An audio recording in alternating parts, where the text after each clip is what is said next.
കന്യകയായ ഒരു സ്ത്രീയുടെ അടുക്കൽ ഒരു ദൂതൻ വന്നിട്ട് പറയാം, ദൂതൻ പറയുന്നത് ഇങ്ങനെയാണ്, നീ ഗർഭം ധരിക്കാൻ പോകുകയാണ്. അവൾ ഞെട്ടിപ്പോയിട്ട് അവള് പറഞ്ഞു, അതെങ്ങനെ പറ്റും? എനിക്ക് പുരുഷൻ അറിയത്തില്ല, ഞാൻ വിവാഹിതയല്ല, ഞാൻ പുരുഷനെ അറിഞ്ഞിട്ടില്ല എന്ന് പറഞ്ഞാൽ ഞാൻ വിവാഹിതയല്ല, എങ്ങനെ എനിക്ക് കൊച്ചുണ്ടാകും? സ്വാഭാവിക ചോദ്യമല്ലേ. എന്നാൽ അവളോട് കർത്താവിന്റെ വചനം പറഞ്ഞു, നോക്ക, നിന്റെ ചർച്ചക്കാരിയായ എലിസബത്ത് ഗർഭം ധരിച്ചിരിക്കുകയാണ്, വാർദ്ധക്യത്തിൽ അവൾക്കൊരു കൊച്ചുണ്ടായിരിക്കുകയാണ്. അവൾ പറഞ്ഞു, ശരിയാ നിങ്ങൾ കേട്ടായിരുന്നു. ദൈവത്തിന് എന്തെങ്കിലും അസാധ്യമായതുണ്ടോ മോളെ? അവൾ അടുത്ത വാചകം പ്രതികരിച്ചു, എങ്കിൽ കർത്താവിന്റെ ദാസി നിന്റെ ഇഷ്ടം പോലെ സംഭവിക്കട്ടെ. അവളുടെ അടുക്കൽ വന്ന് ദൈവം അവളെ തലയെ കൈവച്ച്, ദൂതൻ അവളെ വയറ്റിൽ കൈവച്ച്, കർത്താവേ ഇവൾക്കൊരു കൊച്ചിനെ കൊടുക്കുന്നൊന്നും പ്രാർത്ഥിച്ചൊന്നുമില്ല, പകരം വാക്കുകളുമായി വന്നു. ആമേൻ. വാക്കുകളുമായി ദൂതൻ വന്നത് വാക്കുകളുമായിട്ടാണ്. ഹല്ലേലൂയ.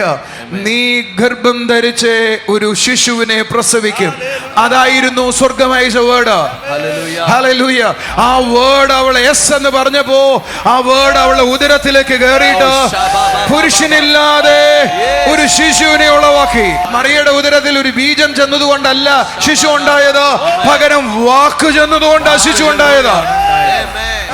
എന്തെങ്കിലും ഇല്ലാത്തടത്തേക്ക് ആ വേർഡ് ചെന്നാൽ അവിടെ അത് ഉണ്ടാകാനായി തുടങ്ങും.